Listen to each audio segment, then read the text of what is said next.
好，各位中一嘅同學，大家好，我係 Miss Lau 啦。咁今日咧會講春秋戰國時期嘅兼平戰爭。咁西周時期啦，都係主要咧靠住封建嘅秩序，天子係最高嘅金字塔頂嘅頂層啦。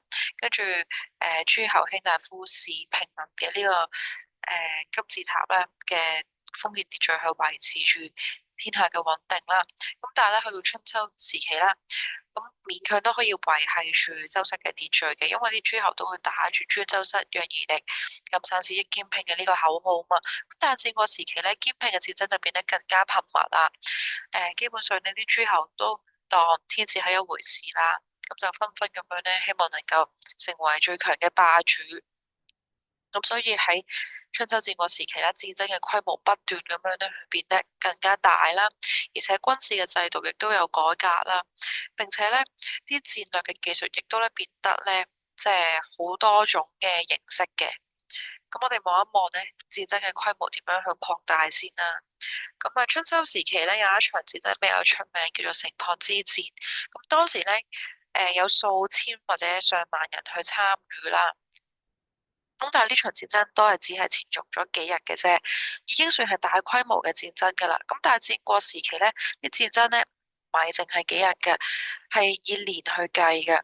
咁而且咧參與嘅士兵咧達到咧幾萬以上嘅，甚至係幾十萬。而長平之戰就係一個好好嘅例子啦。見到咧當時咧嗰個參與嘅士兵咧有數十萬啦，而且咧歷時3年啊。咁最終個結果就係秦國贏咗啦，趙國輸咗。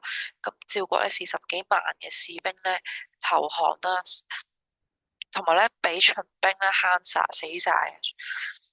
咁啊，同埋個戰爭咧，佢會喺好多唔同個戰場嗰度咧去發生嘅。咁第二個點啦，軍事制度點樣去改革咧？咁喺春秋時期啦，即係參與打仗嘅主要都係啲貴族階層，即係諸侯啦、卿大夫、士階級嘅人啦會參與，咁就比較少咧要動用到平民嘅。咁平民都係專心乖乖地喺度耕田啦，咁去務農啦。戰國時期咧，因為咧而家戰爭規模變得咁大規模啊嘛，係咪？咁同埋即係都要用好多人手去打仗嘅。咁單單咧依靠貴族係唔足夠，咁所以咧要動員埋婦女啦，一啲老人家啦，一啲可能殘障啊，嗰個身體比較弱嘅人，亦都要參與其中。咁軍隊嘅人數咧隨之增加啦。咁啊，如果咧誒即係想鼓勵多啲人去參與嗰個戰爭嘅時候，亦都要俾啲好處佢哋噶嘛。咁啲諸侯國君咧就會即係提供一啲嘅爵位啦、田宅啦，即係俾啲農田佢，俾啲房屋佢哋啦。咁啊作為獎勵嘅，咁啊鼓勵呢啲將士咧就踴躍去參與抗敵啦。如果咧貴族咧冇軍功嘅話咧，就冇得繼承爵位啦。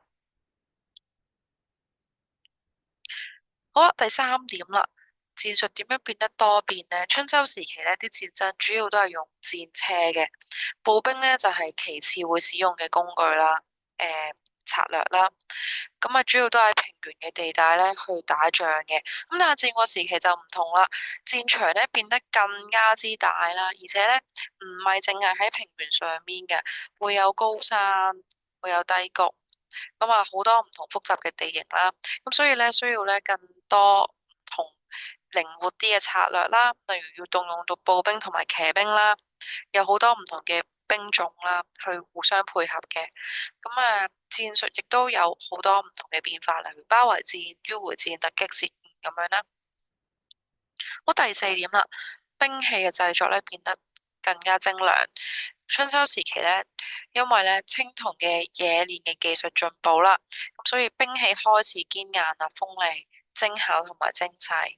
咁但係戰國啦，時間亦都即係有更耐嘅時間去演化啦。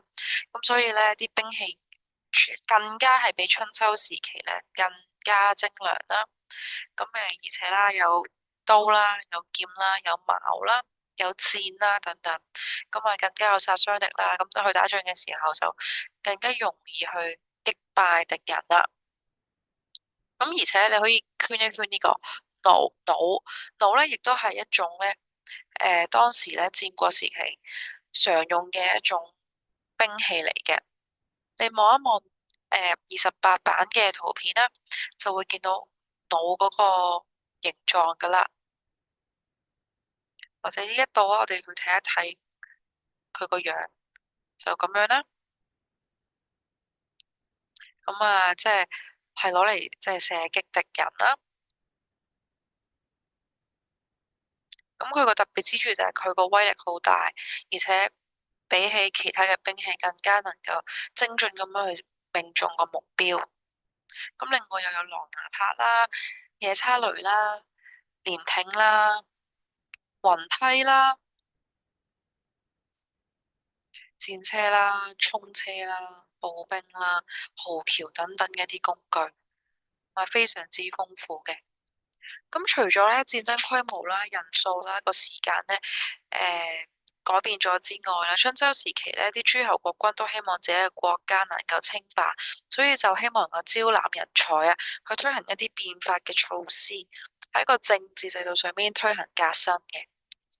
咁啊，兩個層面嘅富國強兵，富國即係個財政上面能夠有豐足嘅金錢啦，咁啊強兵即係提升個軍事嘅戰鬥能力。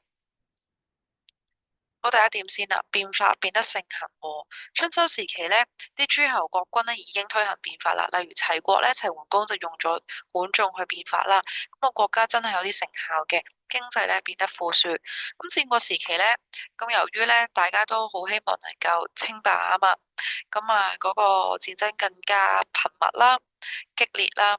咁所以咧，唔同國家都喺度好用心咁諗緊點樣可以變法。咁啊，最著名嘅例子就係秦國嘅商鞅推行變法。咁啊，推行嘅變法嘅過程之中咧，係點樣嘅咧？我哋今日咧亦都會重點去了解啦。咁啊，下邊嘅漫畫咧就展示咗一個叫做徙牧事順嘅故仔，即係商鞅咧本身推行變法，佢都好擔心啲百姓咧難以接受啦，或者會面對到啲阻力嘅。於是咧，佢喺起初嘅時候咧，就喺個都城嘅南門咧，就咧即係樹立咗一塊嘅告示啦，就話啦，如果邊個人咧能夠將啲木頭咧由南門搬到去北門嘅話，咁我就獎佢10兩錢啦，10兩嘅金啊！咁啊！啲百姓經過見到就話：唉，點會咁樣着數嘅事情啊？都係呃人噶啦！咁真係有百姓咧就嘗試啦，跟住告示上面嘅嘅嘢去做啦。咁結果咧，商鞅咧唔係淨係獎佢10兩金咁少啊，反而係獎佢50兩啊，遠超佢嘅想象嘅。咁啊，百姓有咩反應咧？梗係話：哇，商鞅真係好有信用喎，言而有信喎。即係對應佢嘅承諾喎，咁所以咧，商鞅喺推行變法嘅時候咧，佢得到百姓嘅認同啦，亦都認為咧，商鞅係真係為民去着想嘅，佢真係會咧言出必行嘅。咁啊31版啦，就講下咧商鞅個變法嘅背景啦，同埋嗰個變法嘅內容啦。咁秦國點解係變法咧？就因為秦國本身係西面嘅一個小國，你之前睇幅地圖咧，即係戰國七雄嘅地圖，亦都記得楚國嗰個面積係比較大噶嘛。咁楚國對上少少就係秦國，咁就係地圖嘅最西面啦。咁啊春秋時期啦，秦穆公咧就即係希望國家變得更加之強盛啦。誒、但係咧實力上面咧唔夠中原啲大國嚟，特別係楚國啊，咁所以咧就即係需要推行變法啦，希望能夠增加國家嘅實力。咁商鞅提出咗以下嘅一堆措施，第一個咧就佢話叫做嚴格咁樣執行法律，即係用法律去治理國家。用法律咧一定係有阻嚇性噶啦，同埋咧即係有好多明文嘅規定要求，啲人民咧一定要去跟從嘅。如果唔跟從嘅時候，佢哋會有後果嘅，會受到處罰嘅。咁所以咧用法律治國咧，可以係確保啲人咧亦都係依據法律行事啦，就維持住嗰個社會嘅穩定。好，第二樣就係推行縣制。縣制即係咧，而家諸侯國君咧就會設立好多唔同嘅縣啦，咁由國君直接咧去派官員落去地方度管理，咁就可以咧加強啦，嚴密咁監視住地方嘅政治嘅情況啦，咁就以免佢哋搞事啦，亦都可以考核官員嘅一啲吏治啦。好，第三點，取消世襲嘅爵位。咁中國咧，即係西周嘅時候咧，係行呢個世襲制度噶嘛。咁啊，天子嘅權位，佢係交俾咩人去接任咧？繼承咧？咁就係嫡長子，即係正室所生嘅長子啊嘛。咁如果咧而家冇軍官嘅一啲貴族子弟啊，佢哋係唔可以繼承個爵位嘅，即係例如諸侯啦，佢嘅嫡長子。即使佢嫡長子啊，但係如果佢冇喺打仗嘅時候立功咧，咁佢係冇得繼承阿爸嘅諸侯嘅爵位。好，第四點啊，獎勵軍功，即係一啲咧喺個戰爭上面能夠為個諸侯國啦立功嘅人咧，咁啊有獎勵啦，就會得到田地同埋房屋啦，同埋爵位嘅，咁就令到啲平民咧就即係嘗試去上戰場去抗敵啦。好，第五點，鼓勵耕織，耕即係耕田啦，耕作啦，織即係紡織，咁就廢除咗之前嘅土地界限喎。嗱，之前西周嘅時候咧，限嘅係咩制度啊？井田制度啊嘛，井田制度即係分咗9個格，好似9宮格咁樣，中間個格咧係公田，側邊個8格係私田，咁咧就側邊私田啦，咁就大家各自去打理嗰啲田地啦。但中間個格咧嘅公田就由出面個8戶人家合力去耕作嘅。咁而家咧去到即係變法嘅時候啦，春秋時期啦，咁就即係取消咗呢個嘅土地公有制啦，全部土地都亦都轉翻做私有制度啦。係戰國時期先啦，戰國時期咁就即係轉翻做土地私有制啦。咁所以咧，百姓咧亦都好樂於去耕作自己嘅土地啦，亦都參與一啲紡織嘅工作。咁咧，統一度量衡啦，統一度量衡就係因為春秋時期啦，咁啲量度嘅單位啊、容量嘅單位啊、重量嘅單位，全國都係唔一致嘅，就會造成你貿易嘅時候咧，會好混亂啦。咁而家咧統一咗度量衡單位之後啦，重長度、容量同埋重量都係一樣嘅時候咧，就可以令到單位統一啦，咁啊可以促進到啲經濟貿易嘅。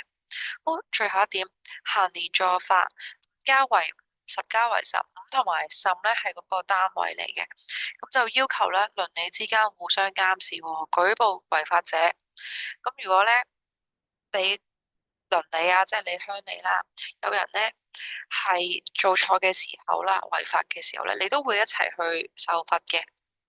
咁就同罪論處，即係好似你喺學校咁樣，例如即係某一個同學好嘈，咁老師就即係就話啦，啊全班一齊罰啦，而家唔係淨係罰嗰一位同學，咁呢個就係連坐咯。